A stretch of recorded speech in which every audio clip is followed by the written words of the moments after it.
So tell me, we were speaking earlier about your, I guess, Erik Larsen from Image Comics and Savage Dragon, right? When he was starting at Marvel, how he actually started. Tell me that story again. We actually have the comic book right here, right? There it is. Yep, that's it. Well, I used to see Erik every year at the Chicago Comic Con, Right.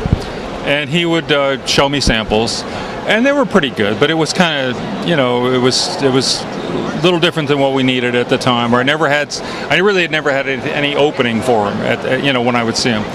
So after a couple of years, he finally says, "Oh, come on, give me a break here." Just like that, just like that. and I said, "All right, I'll tell you what. I don't have anything to give you, but I'll write you a story, and then you draw it, and then we'll take it from there."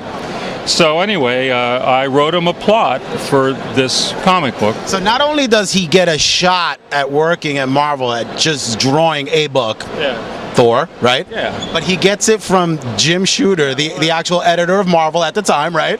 He's gonna write him the story. Okay, so I wrote there you a go. plot. I wrote a plot. It was an idea I'd had a long time ago, and I really wanted to do. And Erik seemed pretty appropriate for it. A very powerful action story.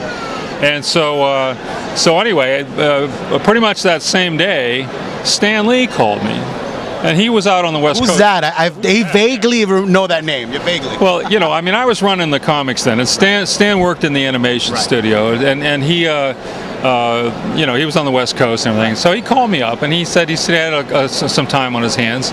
He said, did I have anything he could script? Now, he didn't want to go through the whole process. He didn't want to have to write the plot and design the cover and all that stuff. He just wanted to just write the dialogue, for familiar characters. Sure. Okay. And I said, well, funny, you should ask, because I just got this book from Erik Larsen, and he said, okay, fine. I said, it's Thor and the Hulk. He said, yeah, that's fine, So I sent it to Stan, and Stan wrote the script. And so Erik Larsen's first professional work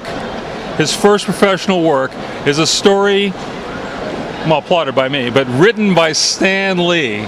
Now, how good is that? How good is that? You don't get any better than that, right? No shot. Pressure there at all. None. No pressure at all. And anyway, it was a really nice piece of work. And talk about making a grand debut. Absolutely, that's just what Stan Lee is your writer. Yes, and Jim Shooter, the guy who's running the company, is giving you a plot for a book. That's great. That's an amazing story. That's awesome.